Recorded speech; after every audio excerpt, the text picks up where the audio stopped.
Noong ika-27 ng Mayo, nagkaroon ng mga tensyon sa Afghan-Iranian border malapit sa lungsod ng Zaran. 2 tao ang namatay at 2 pa ang nasugatan. Gayunpaman, agad namang bumaba ang tensyon sa parehong panig, ngunit itinatampok nito ang matagal ng hidwaan sa mga hangganan. Isang hidwaang umiiral bago pa man ang kanilang mga pamahalaan. Ngunit hindi ito hidwaang ukol sa teritoryo. Ang ugat ng hidwaang Afghan-Iranian ay ang karapatan sa tubig mula pa noong 1870s. Ang pag-akses sa tubig ng Sian Basin ay nagiging sanhi ng geopolitical conflict. Ang pangunahing ilog ay ang Helmand River na dumadaloy sa Afghanistan bago tumitigil sa silangang bahagi ng Iran. Sa mga nakaraang dekada, bumaba ng malaki ang bilang ng pag-ulan kaya't natuyo ang mga Hammond Lake na dati sinilangan ng mga sibilisasyon. Ngayon, ang pagbabago ng klima ay nagdadala ng banta ng permanenteng Dust Bowl sa rehiyon. Bagamat tila malayo ang hidwang Iranian-Afghan, ang mga epekto nito ay naglalabas sa buong mundo. Ang antas ng utang sa mga Amerikano ay patuloy na tumataas at ang kawalan ng katiyakan sa mga interest rates ay nagdudulot ng panganib sa mga investments na binuo ng upper middle class sa loob ng mga taon. Sa loob ng mga siglo, ang mga mayayaman na mamumuhunan ay nag-survive sa mga kaguluhan gamit ang mga ari-arian na kanilang tinuturing na maligaya at ligtas.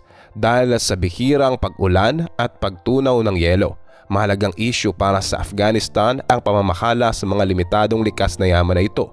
Subalit, yamang 3 sa 5 pangunahing ilog ng bansa ay dumaraan sa mga kalapit na estado. Ang patakaran ng tubig ng Afghanistan ay inherently geopolitical.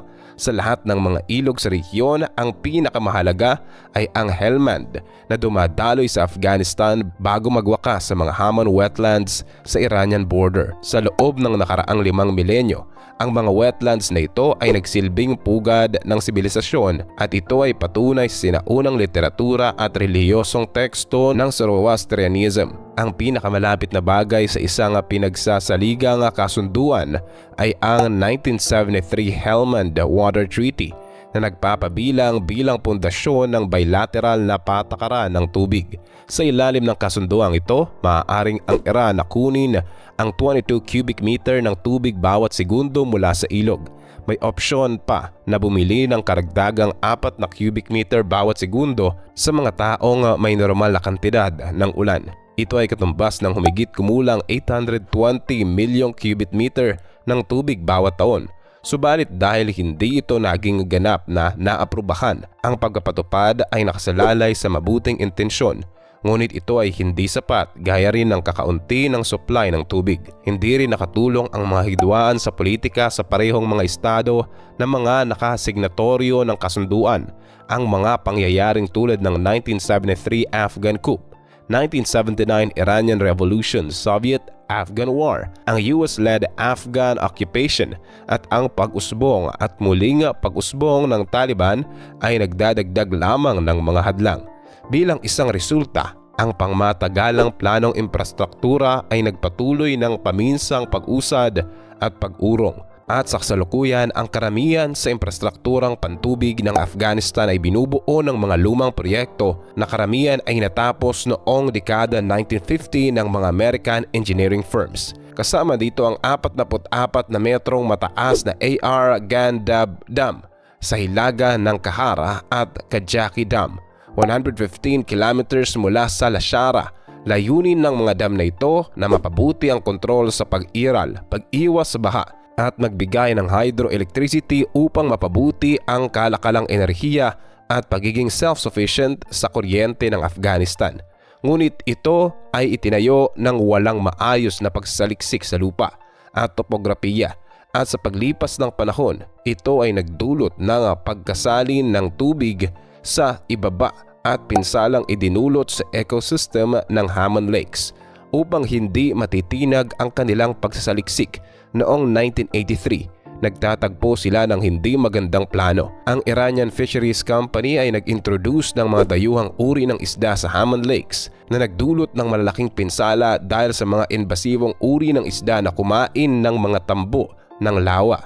na nagpapahina sa supply ng pagkain sa ecosystem at noong dekada 1990, pinalala pa ang problema ng putuli ng supply ng tubig sa hamon sa pamamagitan ng Kajaki Dam. Mabigat na mga desisyon pagkatapos na mabigat na mga desisyon ang nagpasama sa kalagayan ng ugnayan ng Afghanistan at Iran. Ang sitwasyon ay naging sobrang masalimuot na noong 1998 matapos ang isang raid ng Taliban sa Iranian consulate sa Mazar-i-Sharif na ikinamatay ng 8 Iranian diplomat kung saan nag-ambak na ng halos 200,000 na tropa si Iran sa border. Bagamat hindi pumasok sa gulo ang Iran, ito ay nagpapakita kung gaano kabilis maaaring magkaroon ng malalang hidwaan ukol sa mga karapatan sa tubig. Pagkatapos nito, nagpatuloy ang suporta ng Iran sa mga anti-Taliban group kabilang ang North Alliance na isinama sa bagong pamahalaan matapos ang pag-iral ng American-led invasion noong 2001. Subalit hindi ito isang patuloy na desisyon para sa Iran. Ang kanilang pakikitungo sa Taliban, ito'y nagbabago depende sa sino ang namamahala sa Kabul sa anumang panahon. Kaalam, tulad ng pinangako ko para matanggap ang 20,000 free ebooks na makatulong sa iyo. Check ang link sa description at comment section ng video ito para mag-join sa ating exclusive Facebook group. Kaya naman matapos ang pagbagsak ng Taliban noong 2001, ang pagkawala ng kalaswaan ay nagsimulang umusbong. Ang hidwaan ukol sa tubig ay nagpatuloy, subalit sa pagkakataong ito, nakataon ito hindi sa pagtrato ng Taliban sa Shia minority sa Afghanistan, kundi sa pagkakatolerate ng Afghan Republic sa kalakalan ng opium at sa status nito bilang isang vessel ng Amerika. Pinakita na kapag hinahanap mo ang gulo, madadala ka sa gulo. Sa buong panahon ng okupasyon ng Amerika, ang Iran ay isa sa mga bansang nakikipag-ugnay sa Taliban na lumalawak matapos ang paglitaw ng ISIS-K noong 2015. Ang malinaw na domestic orientation ng Taliban ay mas hindi naging sagabal kaysa sa transnational ambitions ng Islamic State na nagbabanta na magpamulaklak ng Sunni uprisings sa loob ng mga hangganan ng Iran. Sa gustuhan na pigilan ito, ang mga reklamo ni Iran ay napunta sa mga bagong infrastrukturang pantubig na itinatayo sa Shian Basin na kinansela ang supply ng tubig ng Iran. Kasama rito ang Kamal Khan Irrigation Dam na pinagawa ng Afghan at Turkish na natapos noong una ng 2021 na may kakayahan na 50 million cubic meter ng tubig. Pagkatapos ng Doha Agreement noong 2020 na nagpapahayag ng pag-alis ng Amerika, mas lalong nag-usbong ang ugnayan ng Taliban at Iran, subalit kakaunti ang nag-akala na mabilis na magugunaw ang Afghan Republic na magulat pati ang mga Iranian. Ito ay nangyari habang patok ang pandemya ng COVID-19 at maraming kakulangan sa supply ng tubig na nagdulot ng protesta sa buong bansa sa Iran at mahigpit na pagtugon ng gobyerno. Ang kombinasyon ng domestic at regional na instability ay nagdulot ng alitan sa border. Noong Hulyo ng 2022, nang utusan ni Presidente Ibrahim R.I.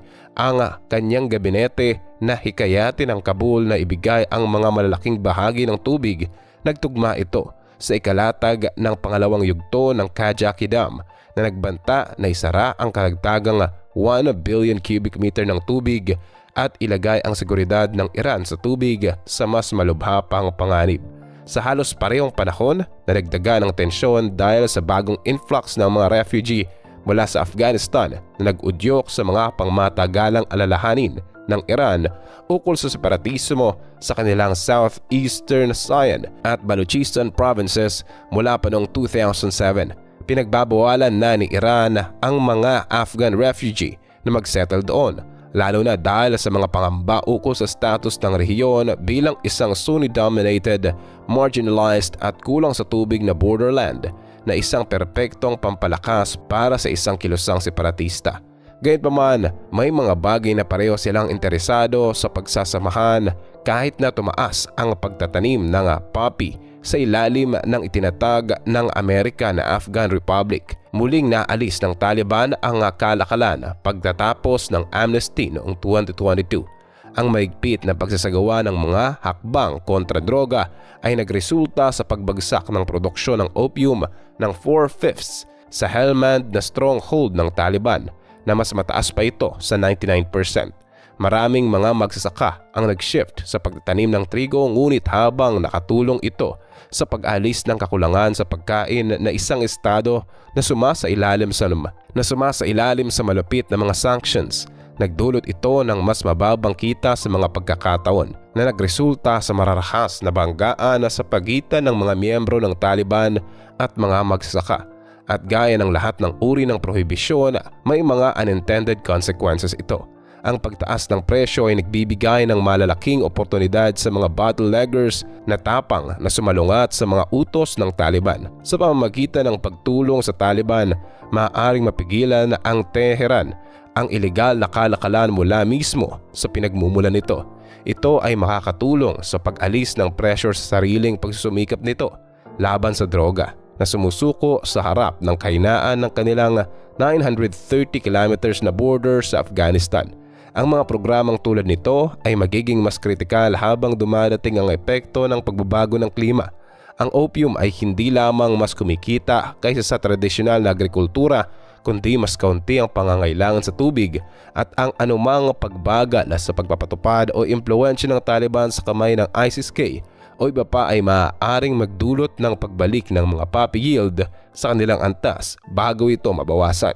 Sa loob lamang ng isang panahon, subalit hindi magiging posible ang kooperasyon ng Taliban at Tehran kung walang mga pag-unlad sa mga karapatan ng mga minority sa Eastern Iran. Sa uli, ang isyu ng mga karapatan sa tubig ay dapat na ma-finalize sa isang maayos na retipikadong kasunduan. Kung ano pa man ang kanilang mga hindi pagkakaunawaan, parehong si Tan at ang Taliban ay may ipinahayag na commitment sa Helmand Water Treaty.